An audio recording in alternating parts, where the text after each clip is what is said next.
చూస్తున్నారు S8 news. నమస్కారం, S8 news కు స్వాగతం. ముందుగా ముఖ్యాంశాలు.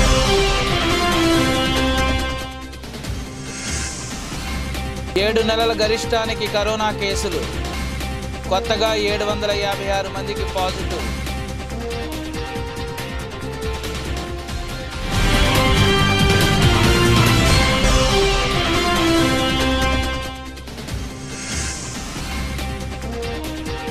జేడీయూ చీఫ్గా నితీష్ కుమార్, జేడీయూ చీఫ్ పదవి నుండి లలన్ సింగ్ తప్పించే ప్రయత్నం.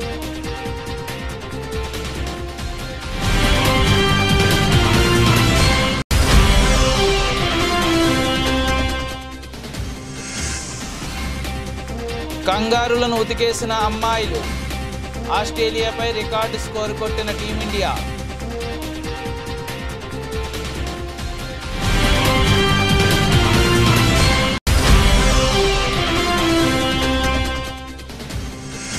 రోహిత్ రెడ్డిపై అసత్య విమర్శలు చేస్తే ఖబర్దార్. జిల్లా గ్రంథాలయ చైర్మన్ రాజుగౌడ్ మండిపాటు.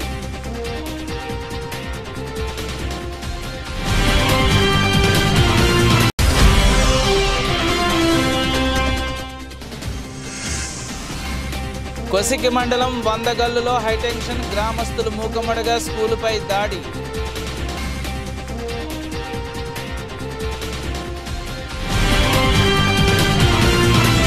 దుబాయ్ నుండి 303 మంది భారతీయులు ప్రయాణికులతో మధ్య అమెరికాలోని నికార్సాగాకు వెళ్తున్న విమానాన్ని మానవ అక్రమ రవాణా అనుమానంతో ఫ్రాన్స్లో అధికారులు తమ అధీనంలోకి తీసుకున్నారు.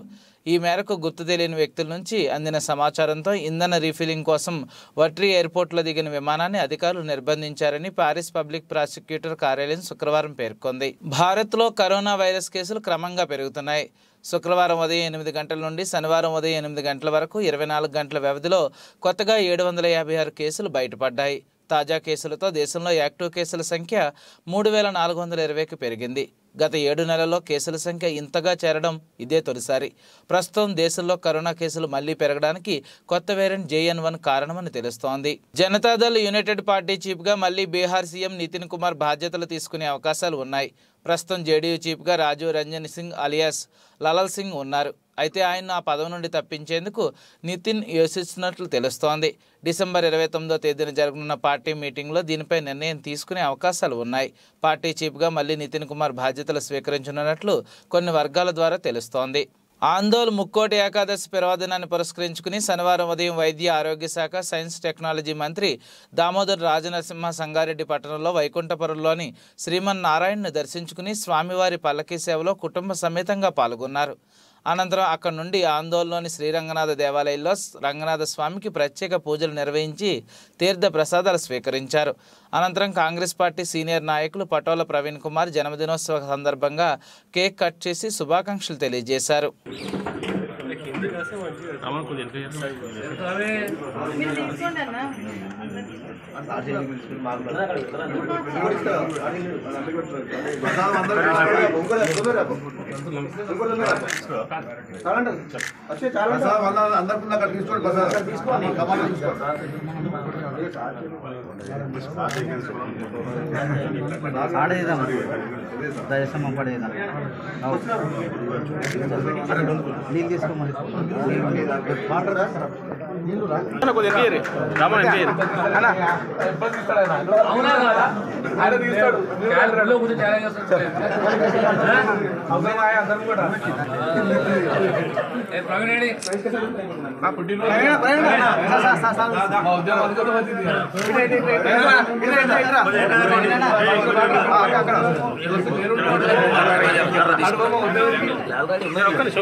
కాజీపేటలోని south central railway employees Sangh కార్యాలయంలో సంఘ్ 2వ డివిజన్ కౌన్సిల్ సమావేశాలు 2వ రోజు కొనసాగాయి.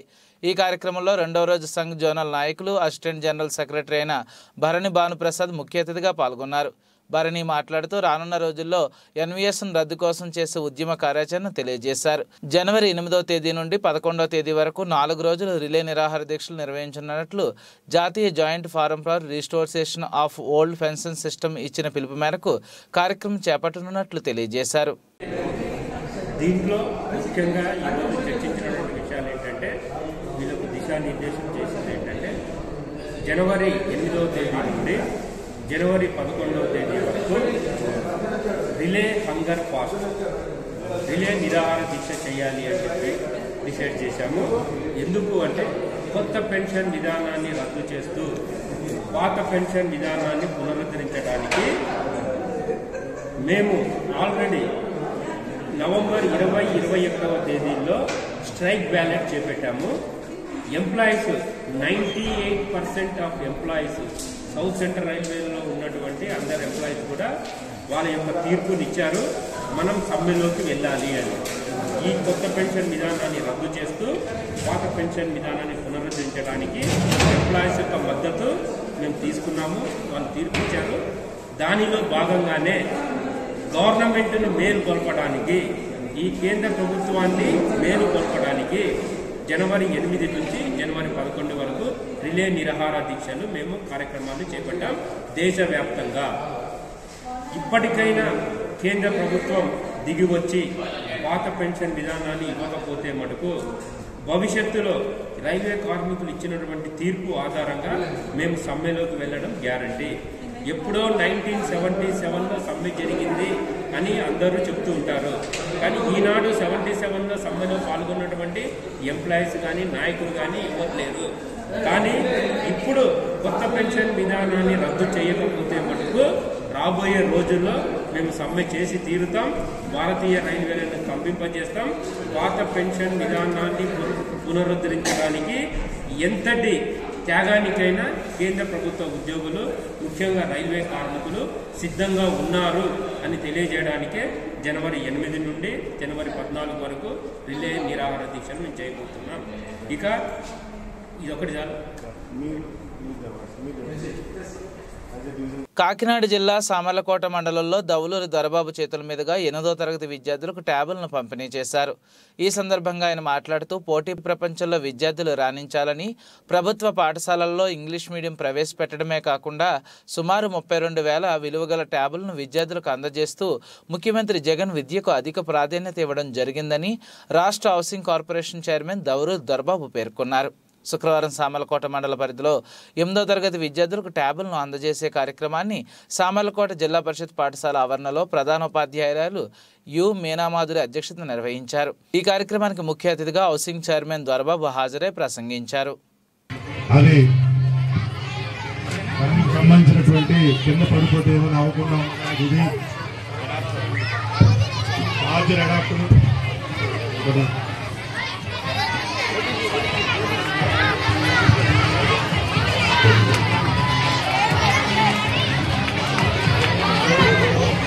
ఏదైనా సరే ట్రాన్స్ఫర్ చేసుకోవాలన్నా దీంట్లో ఏమైనా కావాలంటే యూఎస్పీ లెవెల్లో ఉన్నటువంటి ఓటీపీ కూడా ఈరోజు ప్రతి ఒక్కరు కూడా ఇవ్వడం జరుగుతూ ఉంది.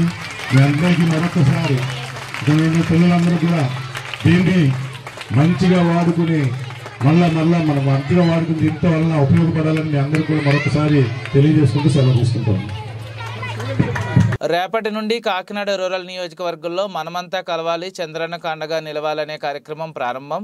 పార్టీ ఆదేశాలకు అనుగుణంగా పనిచేస్తాం. కాకినాడ రూరల్ టికెట్ మాకు ఇస్తే పోటీ చేస్తాం. జనసేన టీడీపీ అలయన్స్లో టికెట్ ఎవరికి ఇచ్చినా వారితో కలిసి ప్రయాణం చేస్తామని టీడీపీ మాజీ ఎమ్మెల్యే పిల్లి అనంతలక్ష్మి, టీడీపీ రాష్ట్ర కార్యదర్శి పిల్లి సత్యనారాయణ అన్నారు. మరి ఆయాలే పెట్టాలి కదా, సిఐడి డిపార్ట్మెంట్ ఆయాలే ఉంది.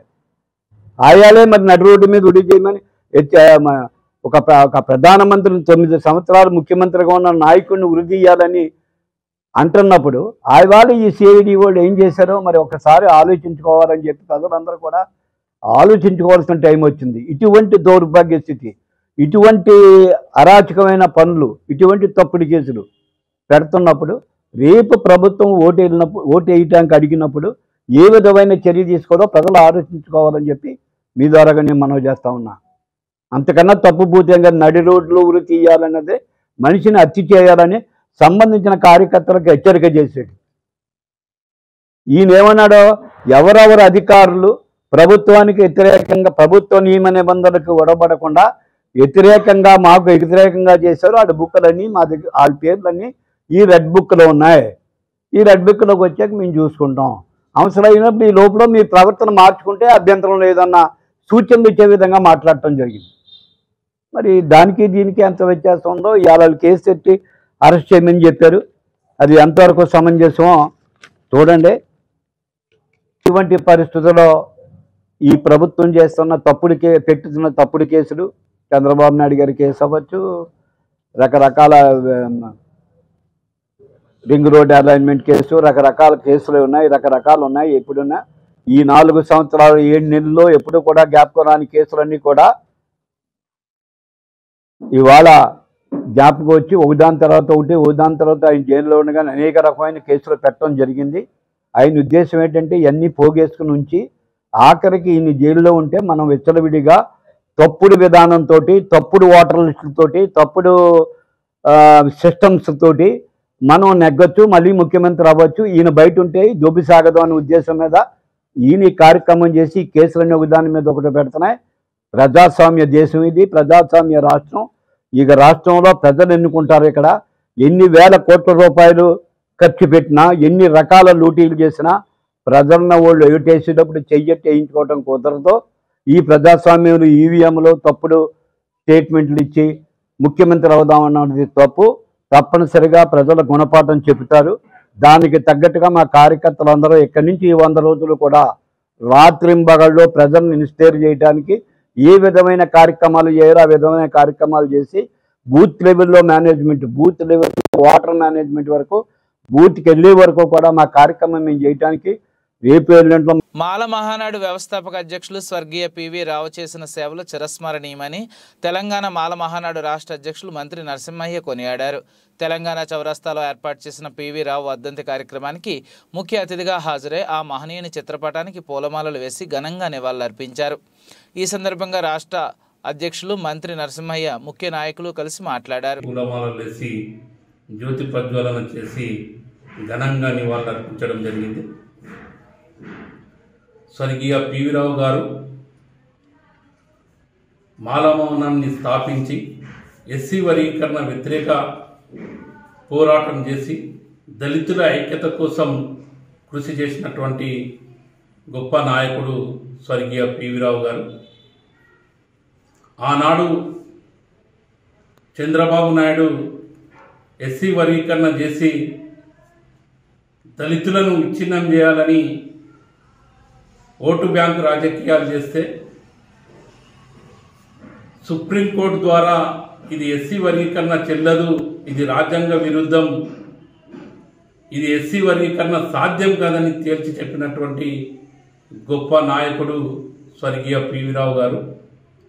ఆయన అంబేద్కర్ ఆలోచన విధానంతో, అంబేద్కర్ ఆశయాలను సాధించాలనే లక్ష్యంతోన తన ఉద్యోగాన్ని సైతం త్యాగం చేసి మాలమానాన్ని స్థాపించి ఎస్సీ ఎస్టీ బీసీ మైనార్టీలను ఏకం చేసి ఈ దేశంలో బహుజన రాజ్యం రావాలి, బహుజనులకు కూడా రాజ్యాధికారం రావాలని ఒక లక్ష్యంతోన ఎస్సీ వర్గీకరణకు వ్యతిరేకంగా ఎస్సీ ఎస్టీలు కలిసింటే బీసీలను కలుపుకపోయి రాజ్యాధికారం సాధించవచ్చు అనే ఒక లక్ష్యంతోన పనిచేసినటువంటి మహానుభావుడు స్వర్గీయ పివి రావు గారు. ఆయన తుది శ్వాస ఇచ్చే వరకు కూడా తన ప్రాణాలను త్యాగం చేసి ఒక ఐఏఎస్ ఉద్యోగాన్ని త్యాగం చేసి తన కుటుంబాన్ని త్యాగం చేసి ఆ రోజు డాక్టర్ బాబాసాహెబ్ అంబేద్కర్ గారు కూడా తన కుటుంబాన్ని ఏ విధంగా త్యాగం చేశారో ఈయన కూడా తన కుటుంబాన్ని త్యాగం చేసి తన ఉద్యోగాన్ని త్యాగం చేసి తన తుది శ్వాస వరకు కూడా తన ప్రాణాలను సైతం లెక్క చేయకుండా ప్రాణాలు ఇడిచే వరకు కూడా ఎస్సీ వర్గీకరణకు వ్యతిరేకంగా పోరాటం చేసి దళితుల ఐక్యత కోసం ఉద్యమించినటువంటి మహా ఉద్యమ నేత. ఆయన ఆశయాలను తెలంగాణ మాలమానాడు తూచ తప్పకుండా పాటిస్తూ ఆయన చేసిన సేవలు చిరస్మరణీయమని ఈ సందర్భంగా మేము తెలియజేస్తాం. ఖచ్చితంగా పివి రావు గారి ఆలోచన విధానంతో అంబేద్కర్ గారి ఆశయ సాధన కోసం నిరంతరం తెలంగాణ మాలమానాడు పనిచేస్తుందని ఈ సందర్భంగా తెలియజేస్తూ ఆ మహనీయుల అడుగుజాడల్లో ఖచ్చితంగా ప్రతి ఒక్కరు కూడా ముందుకు నడవాలని ఈ సందర్భంగా పిలుపునిస్తా ఉన్నాం. జై భీమ్, జై మాల, జై తెలంగాణ. తాండూరు మాజీ ఎమ్మెల్యే రోహిత్ రెడ్డిని విమర్శించే స్థాయి కాంగ్రెస్ నాయకులకు లేదని, రోహిత్ రెడ్డిపై అసత్య విమర్శలు చేస్తే ఖబర్దారని జిల్లా గ్రంథాలయ చైర్మన్ రాజ్గౌడ్ అన్నారు. శుక్రవారం తాండూరు పట్టణంలోని ఎమ్మెల్యే నివాసంలో జిల్లా గ్రంథాలయ సంస్థ chairman Rajgoud, market committee chairperson వీణ, మున్సిపల్ వైస్ చైర్పర్సన్ దీప, నాయకులు నరసింహులు, శ్రీనివాసచారి, వెంకటరెడ్డి, రవీందర్ రెడ్డి, ఫ్లోర్ లీడర్ శోభారాణి తదితరులు మీడియాతో మాట్లాడుతూ కాంగ్రెస్ నేతలు చేసిన విమర్శలను ఖండించారు. అది విడిచిపెట్టి మీరు కాంగ్రెస్ పార్టీలో గెలిచింది. కాంగ్రెస్ మిగతా ఇప్పటికీ ఈ ప్రాంతంలో కాంగ్రెస్ పార్టీకి నాయకుడే లేడు. మీరు బయట నుంచి తెచ్చుకున్న నాయకుడిని మీరు ఈరోజు ఎమ్మెల్యే గెలిపించుకున్నారు. ఆ బయట నుంచి ఎక్కడికి తెచ్చిండు? మా బీఆర్ఎస్ పార్టీ నుంచి వచ్చిన నాయకుడే కాదు. అది మీరు గమనిస్తలేరా? మరి మీ తాండూరు ప్రాంతంలో నాయకుడే లేడా కాంగ్రెస్ పార్టీకి? మాకు తాండూరు ప్రాంతంలో రోహిత్ రెడ్డి గారికి ప్రతి ఒక్క వర్గం నుంచి ఓట్లు పడ్డాయి. ఆయన 79,000 ఓట్లు పడ్డాయి. అందరూ ఆదరించారు. కానీ కొంతమంది నాయకులు పని కట్టుకొని కొన్ని దుష్ప్రచారాలు చేసి ఓడిపోవడం జరిగింది. కానీ ప్రజలు మాత్రం రోహిత్ రెడ్డి గారిని ఓడించలేదు. ఆయన డెవలప్మెంట్ చేసిందని చెప్పి ప్రజల్లో కూడా ఉంది.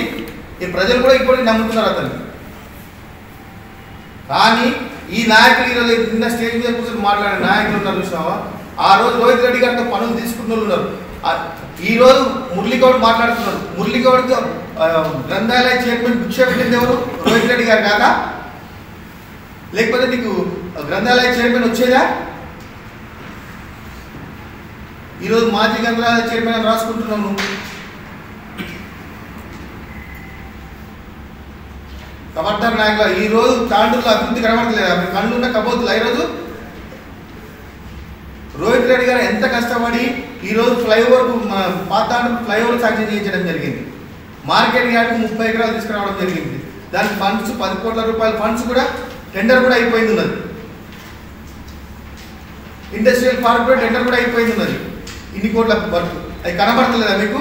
మరి 40 ఏళ్ళ నుంచి వాస్తవంగా మరి ఇండస్ట్రియల్ పార్క్ తీసుకొస్తామని. కర్నూలు జిల్లా కొసిగి మండలం వందగల్లులో హైటెన్షన్ వాతావరణం నెలకొంది. ఆ గ్రామస్తులు మూకుమ్మడిగా స్కూల్పై దాడికి ప్రయత్నించారు. సమాచారం తెలుసుకున్న పోలీసులు సంఘటనా స్థలానికి చేరుకుని అదుపు చేసేందుకు ప్రయత్నించారు. పోలీస్ జీప్లో ఉన్న పీఈటీని లాక్కుని కొట్టేందుకు ఆ ఊరి గ్రామస్తులు విశ్వ ప్రయత్నాలు చేశారు. ఓ వ్యక్తి అయితే ఏకంగా పోలీస్ జీపుపైకి ఎక్కి వీరంగం సృష్టించాడు. ఈ సీన్ చూసిన వారికి యాక్షన్ సినిమాలు గుర్తుకు రాక మానవు. ఇదిలా ఉండగా ఆ స్కూల్ పాఠాలు చెప్పడానికి వచ్చిన ఉపాధ్యాయులు భయం గుప్పెట్లో మీ ఊరికి మీకు దండాలంటూ చేతులు ఎత్తి మొక్కు వెళ్ళిపోయారు. విద్యార్థులకు విద్యాబుద్ధులు నేర్పించాల్సిన ఉపాధ్యాయులే ఇలాంటి వాటికి పాల్పడితే ఎట్లా అంటూ ఆ ఊరి గ్రామస్తులు ఆరోపణలు చేశారు. Incharge Kowthalam SI Narendra Kumar Reddy missing case నమోదు చేసి గాలిస్తున్నారు. పూర్తి వివరాలు ఇంకా తెలియాల్సి ఉంది. తెలుగుదేశం పార్టీ కార్యాలయంలో అనకాపల్లి మాజీ శాసనసభ్యులు నియోజకవర్గ TDP incharge పేలా Govinda Satyanarayana media సమావేశం ఏర్పాటు చేశారు. యువగలం నవశకం వేడుకకు 5 లక్షల మంది పైగా జనసందోహం హాజరయ్యే కార్యక్రమం గ్రాండ్ సక్సెస్ అయింది. నిన్న జరిగిన పోలేపల్లి యువగలం నవశకం చరిత్రలో సువర్ణ అక్షరాలతో లిఖించబడింది. టీడీపీ అధినేత చంద్రబాబు నాయుడు, జనసేన అధినేత పవన్ కళ్యాణ్, టీడీపీ జాతీయ ప్రధాన కార్యదర్శి నారా లోకేష్, టీడీపీ ఎమ్మెల్యే పొలిటిబోలి సభ్యుడు నందమూరి బాలకృష్ణను ఒకే వేదికపై చూసిన తర్వాత వైఎస్ఆర్సీపీలో ఓటమి భయం మొదలైందని అన్నారు. నేషనల్ మీడియా కూడా దాని మీదే ఉదయం నుంచి చర్చ స్టార్ట్ అయింది. దానికి కారణం, ముఖ్య కారణం ఈ సైకో ముఖ్యమంత్రి జగన్మోహన్ రెడ్డి పాలన పట్ల విసిగించింది. ఎంత వేగం ఎలక్షన్స్ వస్తాయో మళ్ళీ ఎంత వేగం చంద్రబాబు గారిని ముఖ్యమంత్రిగా కూర్చోబెట్టాలా. ఒక్కసారి అవకాశమే అందరూ తప్పు చేసుకొని నేను నచ్చిన జన సమూహంలోనే అందరూ కూడా మహిళలు, వృద్ధులు కూడా నేను మీటింగ్ వెళ్ళేటాడు ఆగితే ముసలావిడ ఒకటే చెప్తుంది, బాబు చంద్రబాబు గారు బాబు మొహం చూడవా, మేము తప్పు చేసాం, అందుకే ఇప్పుడు మీటింగ్కి వచ్చారు, కర్ర పట్టుకుని వచ్చారు. దానికి కారణం ఈరోజు ఈ జగన్మోహన్ రెడ్డి చేసిన పాలన, నిరుద్దేశ పాలన పట్ల నిత్యావసర అన్ని సెక్టార్స్లో అందరినీ కూడా సర్వనాశనం చేశారు. ఉదాహరణకి మన అనకాపల్లి నియోజకవర్గం మీ అందరికీ తెలుసు. ఆ రోజు నేను ఎమ్మెల్యే ఉన్నట్టు 2 చోట్ల పరిశ్రమలు పెట్టాలా, అనకాపల్లి నియోజకవర్గంలో పరిశ్రమలు లేవు, పరిశ్రమలు పెట్టాలని తప్పనతో 2 చోట్ల ల్యాండ్ ఎక్వైర్ చేసి ల్యాండ్ ఓనర్స్కి భూమి మీద ఎవరైతే సాగుతారో అందరూ కూడా కాంపన్సేషన్ ఇచ్చి 2 చోట్ల ల్యాండ్ ఎక్వైర్ చేసి, ఇటు వల్లూరు రెవెన్యూ, 2 కోడూరు రెవెన్యూలో ఆ 2 చోట్ల పరిశ్రమలు పెట్టాలని అన్ని చేస్తే మా దురదృష్టం ప్రభుత్వం అధికారం కోల్పోయి మనం కొందరు అదృష్టంగా భావించేది. మన నియోజకవర్గంకి నాపై ఎన్నుకోబడిన వ్యక్తి పరిశ్రమల మంత్రి అయినప్పుడు నేను చాలా హ్యాపీ ఫీల్ అయ్యాను. ఈ విధంగా నా కోరిక నెరవేరుతుంది. మన అనకాపల్లి నియోజకవర్గంలో పరిశ్రమలకి ల్యాండ్ ఎక్వైర్ చేసేటట్టు చాలా పరిశ్రమలు తెస్తారని నేను చాలా హ్యాపీ ఫీల్ అయ్యాను. కానీ మన దురదృష్టం ఏంటంటే మన నియోజకవర్గ ప్రజానీకం దురదృష్టం గడిచిన 4.5 సంవత్సరాలు ఒక్క అభివృద్ధి లేదు, ఒక్క పరిశ్రమ లేదు. ఉన్న ఏకైక పరిశ్రమ ఆ షుగర్ ఫ్యాక్టరీ కూడా కౌంటింగ్ మరుసటి రోజే తాళాలు ఇస్తారు. ఆ రోజు నేను ఎలక్షన్లో నేను ఇచ్చిన హామీ ప్రకారంగా షుగర్ ఫ్యాక్టరీ ఓపెన్ చేస్తారన్నందుకు నేను ప్రభుత్వం నిధులు తీసుకొచ్చాను. గత నాయకులు ఎప్పుడు కోఆపరేటివ్ సెక్టర్లో లోన్లు తెచ్చారు. ఆప్కాబ్ నుంచి నేను లోన్ తెలదు, ప్రభుత్వం నుంచి నిధులు తీసుకొచ్చి షుగర్ ఫ్యాక్టరీ ఓపెన్ చేస్తే ఈరోజు సర్వనాశనం చేశారు షుగర్ ఫ్యాక్టరీ. నేను తెచ్చిన డబ్బులు కూడా ఆ బ్రాయిలర్ కాట్రీకి వర్క్ ఎక్కడ తెచ్చిన డబ్బులు కూడా ఏటయ్యే స్టేజ్లో నాకు అర్థం కాలేదు. ఈ మంత్రి నిర్వాహకం అలాగే ఇన్ఫ్రాస్ట్రక్చర్ విషయంలో కూడా ఒక్క దగ్గర ఒక విలేజ్కి వాటర్ విషయంలోనే అనకాపల్లి నియోజకవర్గంలో ఎక్కువ మంచినీటి సమస్య ఎక్కువ ఉందని ఆ రోజు మన జిల్లావాసి రూరల్ డెవలప్మెంట్ మంత్రి అయిన తర్వాత ఆయన 47 కోట్ల రూపాయలు శాంక్షన్ చేస్తే డ్రింకింగ్ వాటర్కి మేము వాటర్ ట్యాంక్ కడితే ఆ ట్యాంకులకి పెయింట్లు వేసుకున్నారు. ఆ ట్యాంకులకి మేము వేసిన పైప్ లైన్ కనెక్షన్ కూడా ఉండదు. ఇంత దౌర్భాగ్యం అంటే ఈ ప్రస్తుతం ఉన్న పాలకుల పరిస్థితి. మాట్లాడితే చెప్తారు అంత తెచ్చి ఎంత తెచ్చారు. నియోజకవర్గానికి ఏం చేశారో చెప్పవలసిన మినిమం కర్తవ్యం కూడా ఆలోచించట్లేదు, బాధ్యత కూడా లేదు.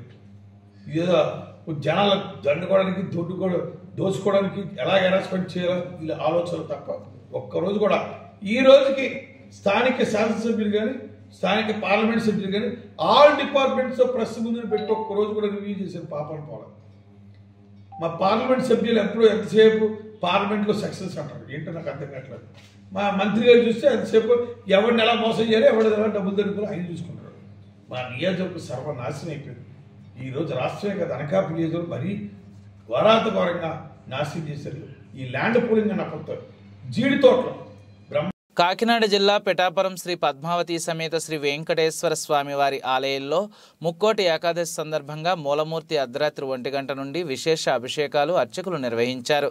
అనంతరం కళ్యాణమూర్తులను సర్వాంగ సుందరంగా అలంకరించి ప్రత్యేక పూజలు నిర్వహించారు.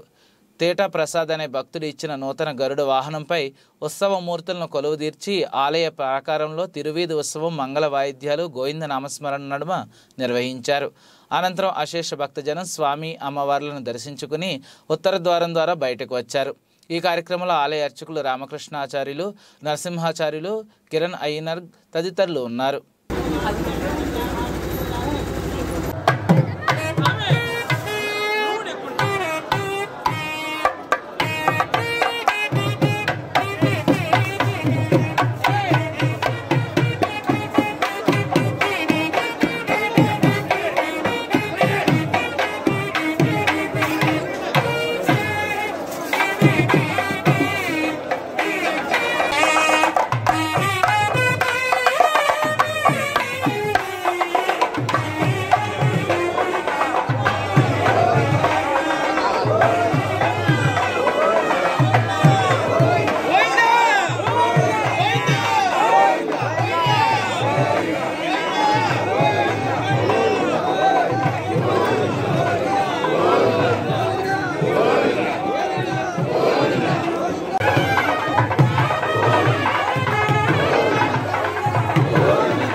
శీతాకాల విడిది కోసం హైదరాబాద్ వచ్చిన రాష్ట్రపతి ద్రౌపది ముర్ముకు తేనేటి విందు ఇచ్చారు. శుక్రవారం సాయంత్రం బొల్లారంలోని రాష్ట్రపతి నిలయంలో జరిగిన హెటోహోమ్ కార్యక్రమానికి గవర్నర్ తమిళిసై సౌందరరాజన్, రాష్ట్ర ముఖ్యమంత్రి రేవంత్ రెడ్డి, హైకోర్టు ప్రధాన న్యాయమూర్తి జస్టిస్ అలోక్ అరాదే, మాజీ గవర్నర్ విద్యాసాగర్ రావు, శాసనసభ స్పీకర్ గడ్డం ప్రసాద్, శాసనమండలి చైర్మన్ గుత్తా సుఖేందర్ రెడ్డి, రాష్ట్ర మంత్రులు, పలువురు కాంగ్రెస్ ఎమ్మెల్యేలు తదితరులు రాష్ట్రపతి హెటోహోమ్ కార్యక్రమంలో పాల్గొనగా రాష్ట్ర ప్రభుత్వ ద్రౌపది ముర్ముతో మంత్రి పొన్నం ప్రభాకర్ గౌడ్ ప్రత్యేకంగా మాట్లాడారు. ఈ వారం మధ్యలో జరిగిన భారీ పతనం నుండి దేశీయ స్టాక్ మార్కెట్లు వేగంగా కోలుకుంటున్నాయి. వరుసగా 2 రోజు సూచీ పుంజుకున్నాయి. శుక్రవారం బీఎస్ఈ సెన్సెక్స్ మరో 242 పాయింట్లు లాభపడి 71,107 పాయింట్ల వద్ద ముగిసింది. 2 రోజుల్లో 600 పాయింట్లకు పైగా కోలుకుంది. ఇంట్రాడేలో 394 పాయింట్లు పెరిగి 71,259 పాయింట్లు గరిష్టానికి తాకింది. ఎన్ఎస్ఈ నిఫ్టీ 21,390 పాయింట్లకు పెరిగి అనంతరం చివరకు 94 పాయింట్ల లాభంతో 21,349 పాయింట్ల వద్ద క్లోజ్ అయింది. సొంత గడ్డపై ఇంగ్లాండ్ను చిత్తుగా ఓడించిన టీమిండియా ఇప్పుడు ఆస్ట్రేలియాను హడలెత్తిస్తోంది. బొంబాయిలోని వాకెండాలో కంగారుతో జరుగుతున్న ఏకైక టెస్టులో హర్మన్ ప్రీత్ కౌర్ సేన పటిష్ట స్థితిలో నిలిచింది. ఓవర్నైట్ స్కోర్ 376తో ఇన్నింగ్ ఆరంభించి భారత్ 3వ రోజు తొలి సెషన్లో ఆలౌట్ అయింది. మ్యాచ్ మొదలైన కాసేపటికే డేంజరప్ పూజా వక్తాసర్ను సదర్లాండ్ వెనక్కి నడిపింది. ఆ తర్వాత కిమ్ గార్డ్ సూపర్ బంతిలో దీప్తి శర్మను బౌల్ చేసింది. రేణుకా సింగ్ చివరకు వికెట్ వెనుదిరగడంతో 406 పరుగుల వద్ద భారత్ ఇన్నింగ్స్ ముగిసింది. ఆసీస్ బౌలర్లో గార్డినర్ 4, కిమ్ గార్డ్, సదర్లాండ్ 2 వికెట్లు పడగొట్టారు. బులెటిన్ ముగించే ముందు ముఖ్యాంశాలు మరోసారి.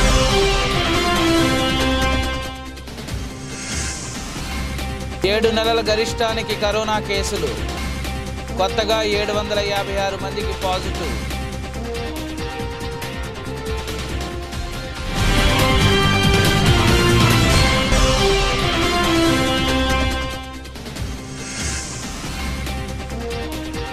జేడీయూ చీఫ్గా నితీష్ కుమార్, జేడీయూ చీఫ్ పదవి నుండి లలన్ సింగ్ తప్పించే ప్రయత్నం.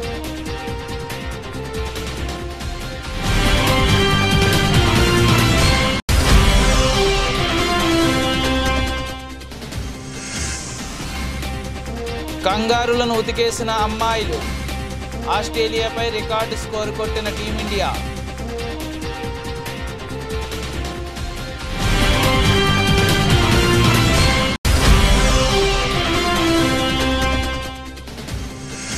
రోహిత్ రెడ్డిపై అసత్య విమర్శలు చేస్తే ఖబర్దార్.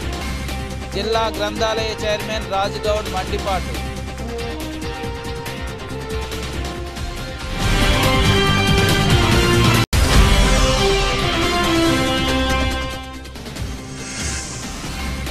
కొసికి మండలం వందగల్లులో హైటెన్షన్, గ్రామస్తులు మూకమడగా స్కూలుపై దాడి.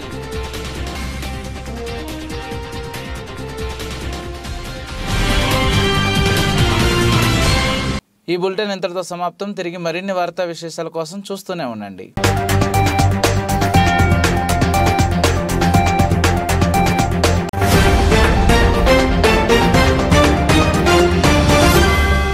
మీరు చూస్తున్నారు S8 న్యూస్.